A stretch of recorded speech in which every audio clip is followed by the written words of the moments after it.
there's a lack of water.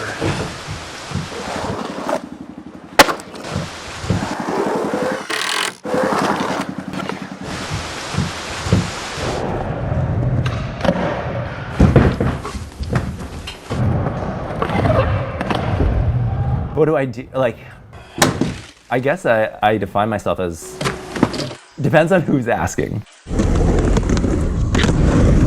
I'm a skateboarder who documents things.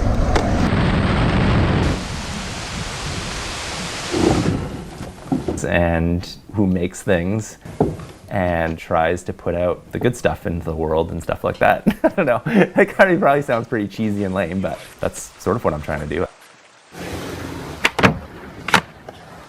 The whole idea of skateboarding is you're trying stuff that's different and new to you, right? And that's hopefully catches the eye too, right? So that's really the genesis of all the ideas, really.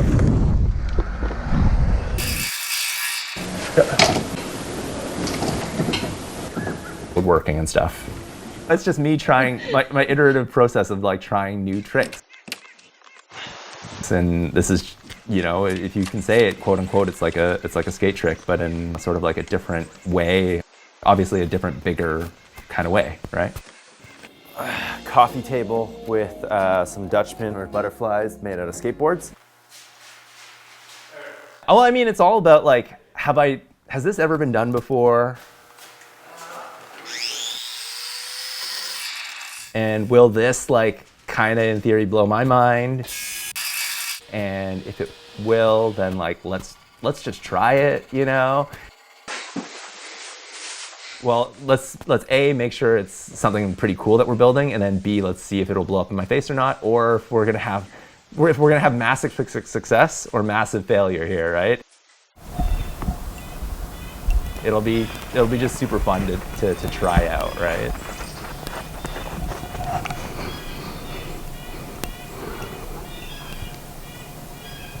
Welcome to my property here. I got an acre of woods here, which I got a really good deal on.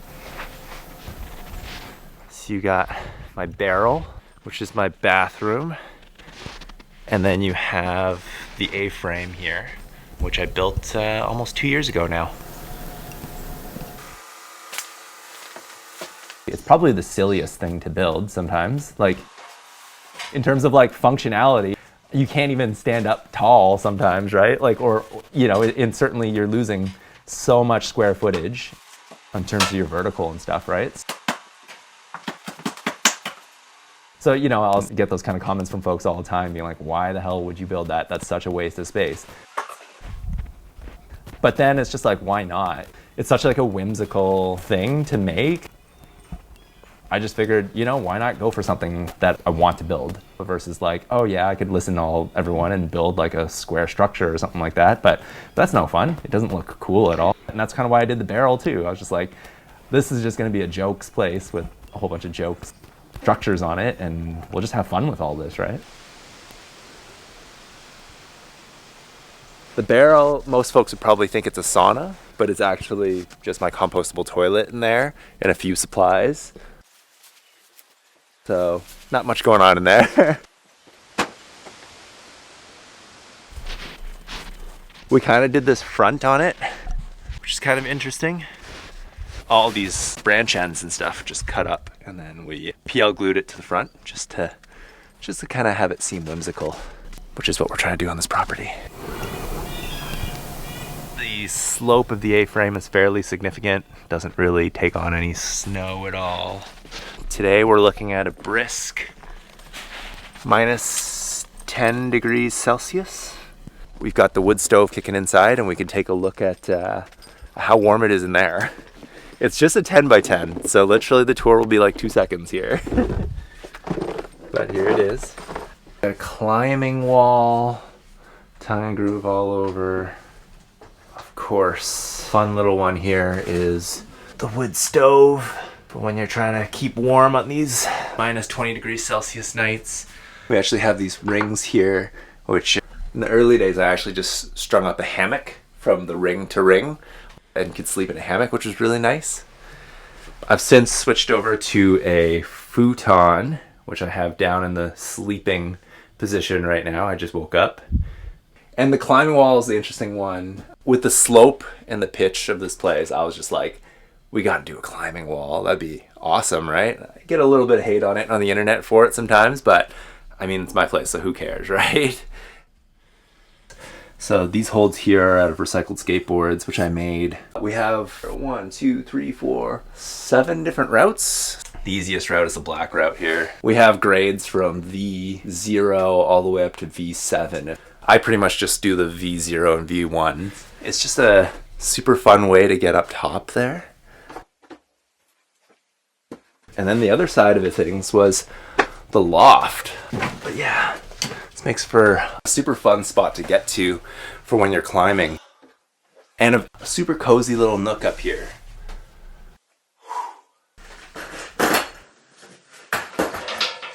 I want to tell you, I'm not confident about anything ever, really. But I'm sure as hell gonna try my hardest. So I'm gonna put effort into it. And fortunately, knock on wood, things have worked out so far.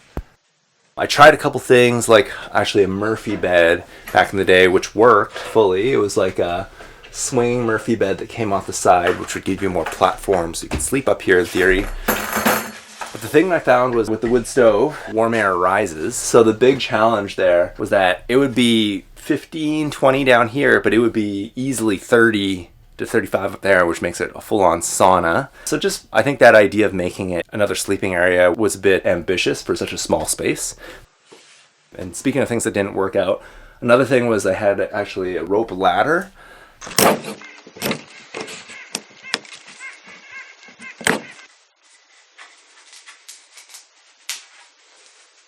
Yeah, that was just like the mechanics of it. We couldn't really nail down. We didn't have the good enough rope for it. Now, honestly, it's just for myself, and I'll just use the climbing wall to get up. It's pretty daunting, but if you're not using it for sleeping and it's just a place to go to, then it's not so bad. This place, in terms of cost roughly $10,000 Canadian. It's the first place that I've built, and it's sort of just been my journey with woodworking and making things, and that I want to just challenge myself.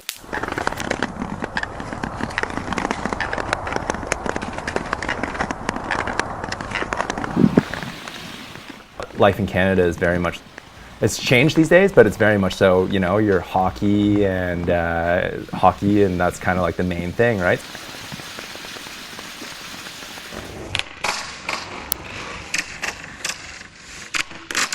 So it was really, frankly, when we moved to California, and it was the first time I'd ever seen 50 some odd kids in this parking lot just skating around, and I was like, what the heck is this? This doesn't happen so much in Canada, certainly where I was from. That totally caught my eye, and within the next few weeks, my mom ended up picking me up a board, and it was pretty much over from there. Skateboarding, I got to a point where I was an amateur, pseudo-amateur skateboarder type thing. When you're skateboarding all day, every day, I would say a skateboard would last me 2 weeks. Those things you're wearing them pretty good, right? On a regular year, I'd have a stack up to my head tall of boards normally from people who actually drop them off. So, I'm kind of looking at something else to put my creative outlets into, frankly, and I don't know, it just seemed like a natural progression to use this medium that I loved so much and try to transition it into woodworking. We're now at the Ottawa City Wood Shop.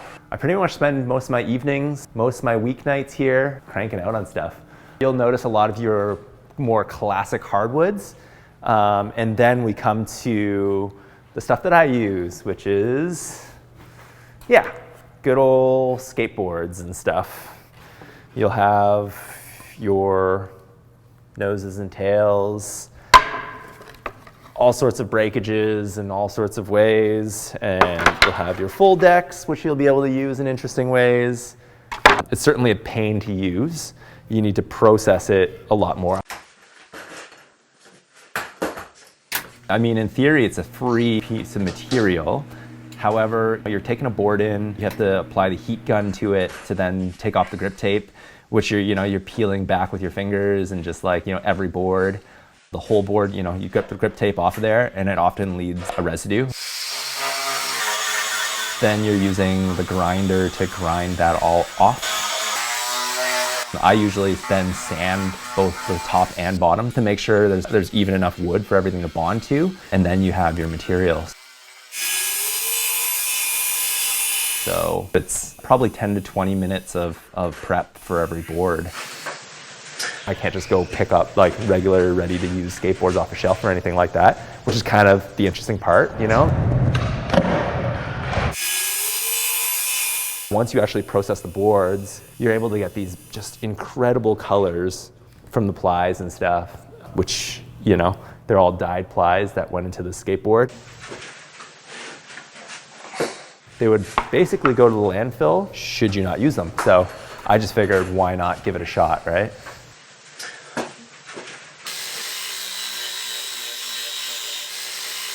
I pretty much got into woodworking here. You pay a membership, but you have access to all these tools, which I had no clue about. Drum sander, bandsaws, miter saw, but literally you can do anything in here, including some of the silly things that I make. There's like a cabinet I built not too long ago that's kind of like this nightstand thing with this pattern that I made up of oak, skateboards, and walnut that I'm pretty stoked on. Oh, it's got these curved corners too.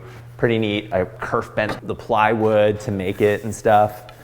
It's not all skateboards, but it was my twist to like a mid-century modern style piece of furniture that I wanted to make. I've got here with me now, actually, this epoxy resin skateboard baseball bat thing that I made this past summer. Every year I make a baseball bat, and I try and hit a home run with it. I played a lot of baseball in high school. I played like varsity ball in California, so I figured I'd try to bring some of the past into the present. I'm just super into making stuff that's just like, whoa, will that work? Can you make that? All right, we're back again. The baseball bat, Recycled Skateboards Baseball Bat Home Run Challenge. Year 1, we did the herringbone bat, it hit a home run. Year 2 was the full skateboards, it broke, a veneer flew right off. Year 3, we had crazy glue up, and that worked out really well. That was another home run. So we're back to year 4. We threw a ton of epoxy in between 2 sets of broken skateboards. It's super solid, and I think we're gonna hit a home run, but we'll see. He's going. Ah, we did it!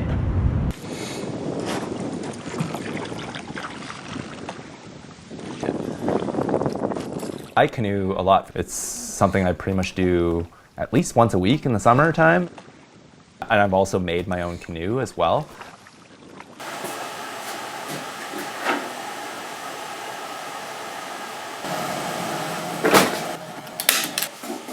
The beautiful part is that it's a pretty well documented thing. In Canada, I have these good friends, Ted Moores and Joan Barrett. They're like the ones who wrote this book called Canoe Craft. They've made it a pretty simple process. I say simple, but it's like 350 to 400 hours to make one. A cedar strip canoe is what they've pretty much taught everyone to make. You really just can't tell yourself that you're gonna fail at something, I suppose, right? You really have to just look at something and be like, yeah, it's gonna be hella hard, but there's no one stopping you from doing it. So if you just tell yourself that you're gonna be able to do it, you'll probably do it. It just might take a little while.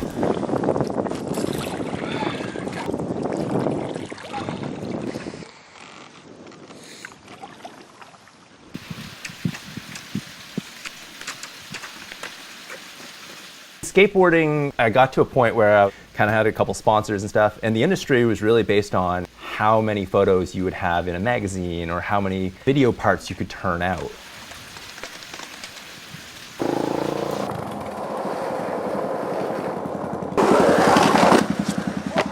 And so knowing that it was the photo side of things, that you had to get that photos to have the exposure, I wanted to get a little deeper with that.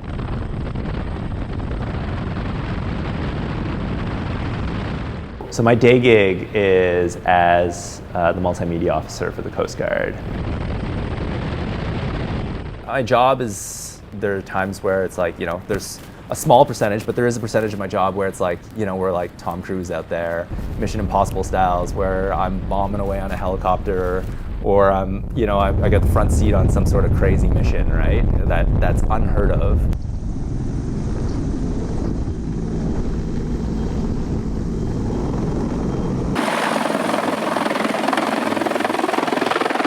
So I was working as an engineer for the Coast Guard for the better part of 4 to 5 years. There was like electronics and informatics projects I was a part of in terms of consolidating Coast Guard stations, actually. And then my master's is actually in environmental engineering, primarily to do with oil spills.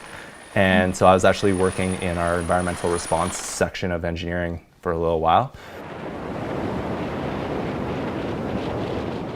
Before my photography skills were noticed, I guess, by senior management. And I got pretty much poached to start doing that for the Coast Guard.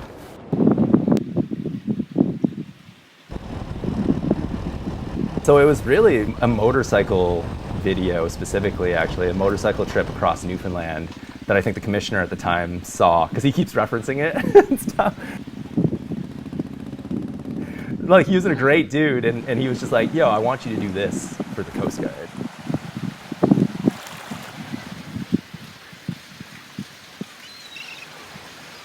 So we actually went from motorcycles from Ottawa all the way out to Newfoundland, and then across Newfoundland, and then took the old train route all the way across from west to east. So it was all off-road on this old train line primarily. So we saw whales. It was a magical, like, incredible trip.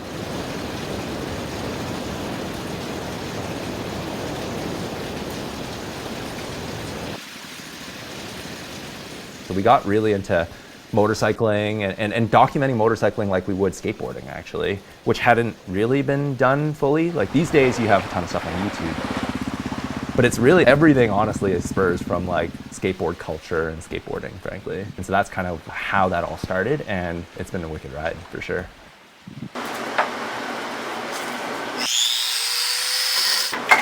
I have aspirations to continue to grow and build things that just continue to push the bar, continue to push the limits, and then share some of that. I have to leave myself enough space to make a circle. So we build paddles and we kind of teach a class here.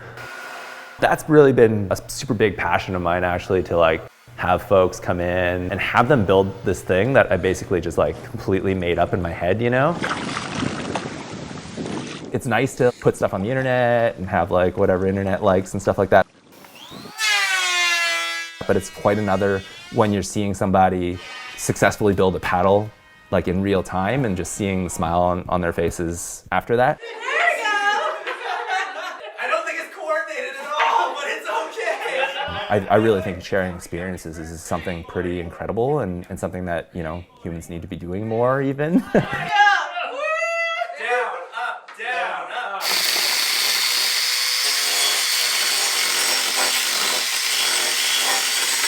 Furniture is the stuff that, to me, it's a bit of sharing experience as well, right? If I can build something that's going to live with somebody for decades, let's say, it's going to be in their living rooms, it's going to be in their kitchens, that's going to be a very functioning part of their lives, I think that's also an incredible part of a sharing experience. And I don't know, that stuff just like kind of blows my mind. And if I can bring my sort of flair to some of that, it's definitely something I want to do more of for sure and keep pushing.